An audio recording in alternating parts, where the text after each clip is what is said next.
Once again, Koikimedia will bring the work closer to your doorstep. Arakati ani Tafink pariwo Yorùbá Nation ni mọ́tò ló bẹ̀rẹ̀ láti máa jóná díẹ̀ ló ń jóná.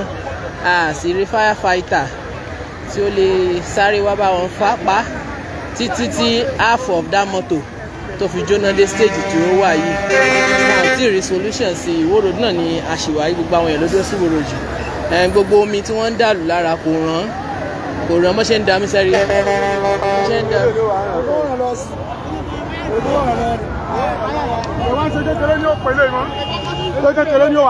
Omi kékeré ò lè pélé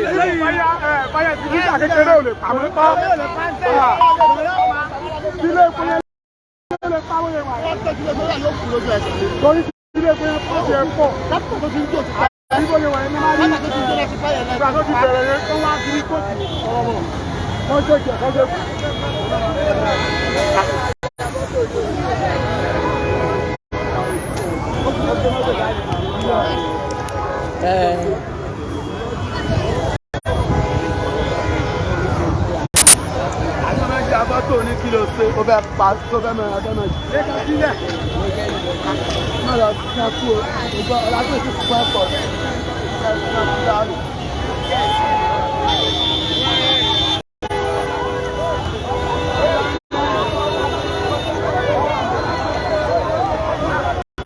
ìtìyẹn ló ti ń dé gbogbo bíi ètò kọ́ọ̀sì náà yìí àti ìmọ̀ bí táìmù tá a ṣe ń bára yín sọ̀rọ̀ yìí àti ìmọ̀ nǹkan tó kọ́ọ̀sì and more also mọ́tò yẹn àti firefighter tí ó lè wá bá wọn pa àti firefighter tó lè bá wọn pa. Kí ló ṣẹlẹ̀? ẹ má rìkọ́dù ọkọ̀ jọ ẹ má rìkọ́dù wèrè kan ọkọ̀ tó látà ọbẹ̀ tẹ̀lé ibà yìí ẹ wá lọ gbé mọ̀ wèrè kan látà ọbẹ̀ kan ibà yìí. Ẹ fẹ́ pọ̀ sílẹ̀. ẹ má rìkọ́dù ọkọ̀ aláyé ẹ má rìkọ́dù ọkọ̀. ṣéyàn ló kọ́ sí ẹ̀ ní ẹ tàbí ẹ̀ tápẹ́yàn ló kọ́ sí ẹ̀ ní wọ́n lè ṣe. ẹgbẹ́ ọlọ́jà rìkọ́dù ọkọ̀. ẹ jẹ́ sọ ọkọ̀ fún yín bí wọ́n ṣe ń pe firefighter èmi gan mo lè fi ràn yín lórí fóònù mo pè wọ́n ní àwọn ti gbọ́ so kò sẹ́ni tó lè control ẹ̀ bí màá ṣe pé àwọn èèyàn ló ń sún nìkan ni problem bọ̀ fúnra rẹ̀ ló jó kò sí ìran tó ká àwọn èèyàn. ó yẹ kẹ́kọ̀ọ́ bá tara àjẹ ọkọ̀ ṣe báwọn ọlọ́pàá ló wà iná yìí iná tó wà níbí yes na. ẹ̀yin tó wọ̀nyẹn wọ́n ní wọ́n mọ̀ post ẹ̀ kọ́. wọ́n gbúdọ̀ post ẹ̀ ẹ wo omi ni wọ́n ń lò yẹn àwọn èèyàn ṣe. ijó títà nídìí ó yẹ kẹ́ rí lórí nẹ́tìgbà nǹkan yìí nǹkan ṣèyí tó sí ṣe ìbọn yóò mọ̀ tí ó ṣe. àwọn ilé ìlẹ̀ máa rúkọ́ rẹ̀ fún ọ. àwọn ìjọba lè máa rúkọ́ rẹ̀ fún ọ. àwọn ẹgbẹ́ kiri kan. wọ́n tó múná tó bá ṣe ibi kan là wà ní. èmi kẹfà aláàmọ lè fọ yìí. èmi tó ní mọ́tò rí. pé firefighter wọn láwọn tí ń bọ̀ firefighter láwọn tí ń bọ̀. bí mẹ́tò lọkọ̀ rí èsì mo rí látòrí ìṣọwọ́ tí mo fi ń bọ̀. ẹgbẹ́ máa rìkọ́dẹ̀ tí ẹgbọ́. ẹni máa rìkọ́dẹ̀ ẹ̀mọ́ lẹ́yìn ẹ̀yìn nìkan máa rìkọ́dẹ̀.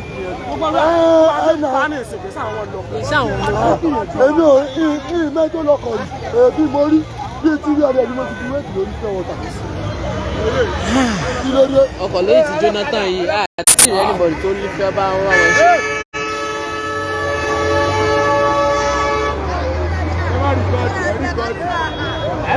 abánidó ò dáa ó yẹ kí firefighter wà lẹ́bí rẹ̀ ó yẹ kí firefighter wà most especially Ìwó Road yìí. kí wọ́n lọ pa á. mọ́tò yìí kan tó máa bèrè nìyẹn. lélẹ̀ tó jó mọ́tò tó jóná bẹ́ẹ̀ lọ́jọ́ yẹn ọlọ́kadà ló mú fún àtìkúṣà jáde àwọn mọ́tò tó wà mẹ́wọ̀n ni. wọ́n ṣe ti ọ̀rọ̀ láyé ìsìnkúta lọ́wọ́ yìí. wọ́n náà wọ́n. tọ́lá ti ní omúwe rẹ̀ wá títí tó bá ti wà ní orí tó ti mú sẹ̀rẹ̀ ẹ̀ṣẹ̀ omi báyìí. tó bá yìí sì lè mú táyà wájú yẹn tó bá fi lè mú. ọ̀gbẹ́lẹ̀ máa jóná tán ilé ìwé.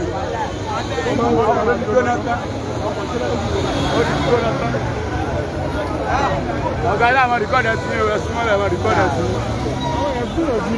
àwọn èèyàn gbìyànjú Ọlọ́run. ẹ bá rí nǹkan tó ti fojú àwọn èèyàn nílẹ̀ yìí. àwọn èèyàn ti sí mi ni o. ó ti sí mi ni ó ti pa ó ti pa ó ti pa ó ti pa ó ti pa ó ti pa ó ti pa.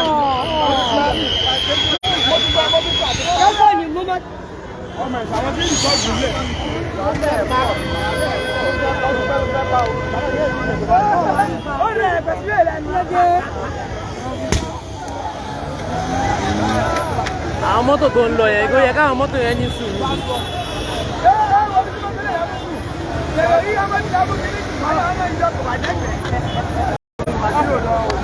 gbé mọ́tò jáde gbé wọlé. wàá yóò sì dúpẹ́ ẹ̀mí náà. àpò àlẹ́ ni ó wá ẹ̀dá púpọ̀ àdára. dáńtà ti ń bọ̀ o. kọ́má pé táǹkà wá o. ìyàwó àtàwọn ọmọ máa ń jáde ẹ̀dúró gbé mi jáde ẹ̀dúró. owó ìlànà òsì náà ti ọ̀dẹ̀ padà fẹsẹ̀. ó gbé mọ́tò jáde kó wá o. ẹni tó ní mọ́tò kìí ṣe tó ló lọ. ó mánéjì ara ẹ̀ ni. àpò àlẹ́ ni ó mánéjì agbọ̀nsọ̀ lẹ́ẹ̀kọ́ bá ti pa náà. ẹ́ńjìnì ó ti fi ebi ẹ́ńjìnì. bọ́nẹ́tì máa pa ẹ̀ lọ. ẹ sá gbòòrò ní bọ́nẹ́tì. bọ́nẹ́tì máa sọ ìjókòó. Ìwó road náà la ṣe wà ní ibi tí mọ́tò kan ti gbaná.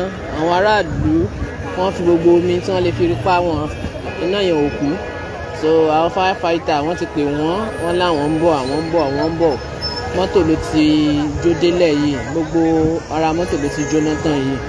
so Ìwó road náà la wà tó jẹ́ ojú gbangba secretariat ò jìnnà síbí gate ò jìnnà síbí major express níbi tá a wà yìí. ṣé kò yẹ kí àwọn firefighter kí wọ́n ti débì ara ẹni tí à ń sọ ní location 419 òun ni àwọn ń rí yẹn. once again Koikimedia we bring the world closer to your doorstep. mọ́tò ilé ti jóná tán ẹ wá wo orí ẹni tí ó gbọ́kọ̀ jáde tí ó mọ̀ pé òun ò ní gbọ́kọ̀ wọlé mọ́ òun lẹ̀ ń wò yìí.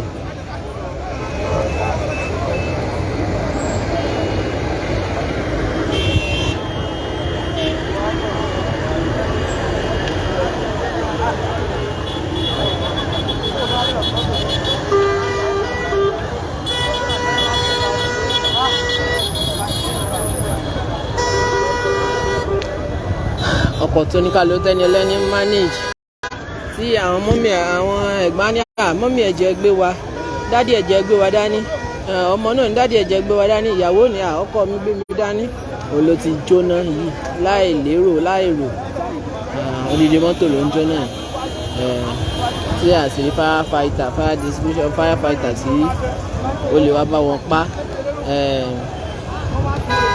àwọn mọ́tò wa náà kò sẹ́ni tó lè páàkì tó ní ẹ̀wọ̀n ní fire disposal kò lè sáré ṣe. omi ò lè gbé mọ́ àwọn omi àwọn mọ́tò ẹ̀ ló lè gbé tó máa ní force panápaná ló lè ṣe. ara àwọn problem àwọn mọ́tò wa náà nìyẹn tí àwọn mọ́tò yìí bá ní fire disposal tán bá ní ó yẹ kí wọ́n lè dáàbò bọ̀ wọ́n ní kò sí mọ́tò tó ní.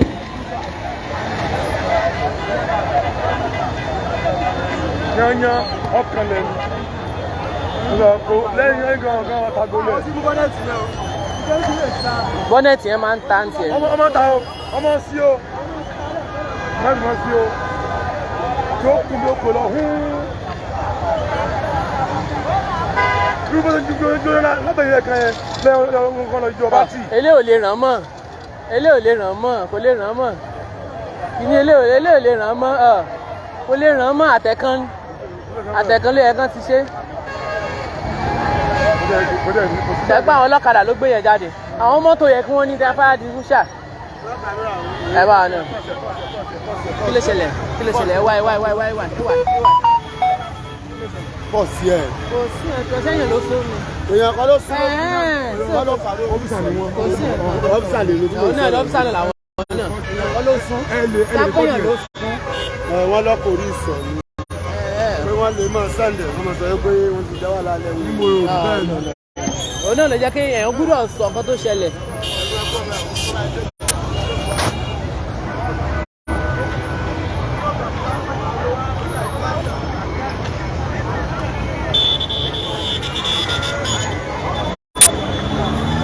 so odidi mọ́tò ló jóná kanlẹ̀ yìí tó fi bẹ̀rẹ̀ iná jíjó fún complete last 1 hour títí di àsìkò tá à ń sọ̀rọ̀ yìí àti rí firefighter táǹkà epo ló sì ń bọ̀ yẹn. Ọ̀dọ̀ àwọn road safety yẹn ti ń dá àwọn táǹkà epo yẹn dúró.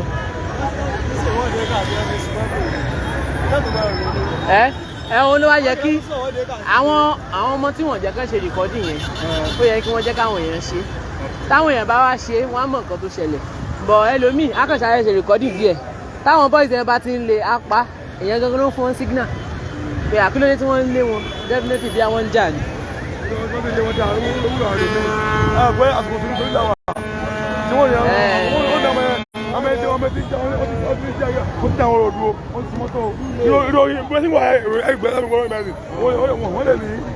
Èmi tiẹ̀ mo pe àwọn olóṣèlú firefighter yẹn mo pò wọ́n láwọn tí ń bọ̀ 30 minutes ago wọ́n láwọn tí ń bọ̀. Secretariat ni secretariat ojú ọ̀nà yìí tún free. wọ́n wá gbá wọ́n wẹ̀ ní àjọ wọlé gan ṣé wọ́n ní ti dé bí. níwọ̀n èdè. Ẹ wo trailer ilé bó ṣe súnmọ́.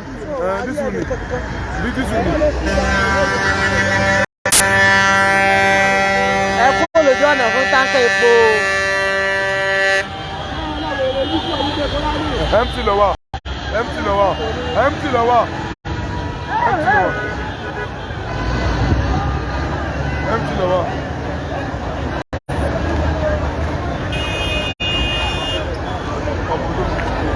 Ó kú wájú o.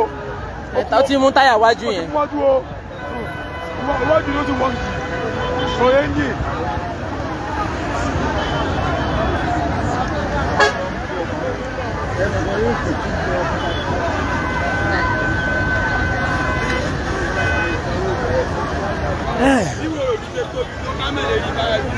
Kò sí. Ó yẹ kó wà ń wo road.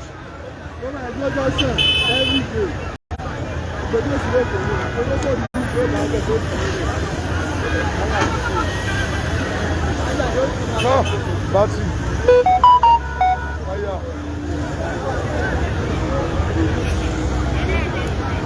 Bí wòrò bí ṣe tóbi tó kámẹ́lẹ̀ rí fire station kan kò dá o. Nàìjíríà lẹ́gbẹ̀ẹ́ road safety àwọn náà mọ̀ pé kí èsè lásán o mọ́tò ti jóná yìí láàrin ọ̀pọ̀ èrò àmọ́ pé kí èsè lásán o àmọ́ ó yẹ ká kí o káwọn mọ̀lẹ́ rẹ̀ nìkan kan gbé fire station kan jáde ní sẹ́ńtà kò dáa ẹ ṣàánú wa nílùú yìí ẹ ṣàánú wa nílùú yìí kò dáa ẹ jọ níwòrò lẹ́gbẹ̀ẹ́ road safety lójú mẹ́mọ́ àwọn náà mọ̀ pé tí mọ́tò rẹ̀ ìjọ náà ṣe é Ìwó road láwa Ìwó road central Ìwó road ní ìlú Ìbàdàn Ọ̀yọ́ state ó ní àwà ẹ̀yin tí ẹ bá gbọ́ mi ní broadcast mi kí tó go live mo ti pé àwọn firefighter tí wọ́n sọ pé àwọn máa débì láti bí 30 minutes sísìn wọn ti débì òní tí odidi mọ́tò tó fi jóná kanlẹ̀ olẹ́yìn náà wò yìí so kì í ṣe pé àwa náà gbìyànjú á ti pè wọ́n sì láwọn tí ń bọ̀ so tí wọ́n fi wà débi bí ó yà wá lẹ́nu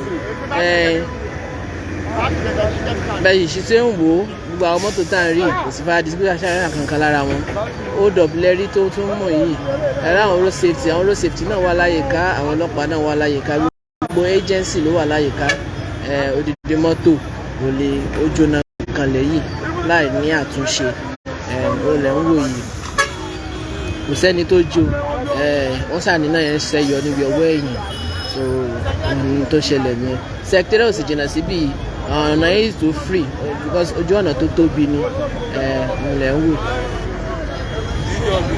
Once again, Koikimedia will bring the work closer to your doorstep. Live coverage la mú fún yín láti ìlú Ìbàdàn ní Ọ̀yọ́ State February 10, 2023. Wọ́n ní amúlé wá sí ti gbọ́n ní ojú mọ́tò ló ti jóná kan lẹ́yìn so ká má rí firefighter kankan pé ó léwu ó burú jáì ká má ní mọ́tò tó ní fàdúrúṣà ó léwu ó ní wàhálà.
Vendi kilo na vendi sendi do tijona. Rimu yẹn wọ́n lè rí ta 25.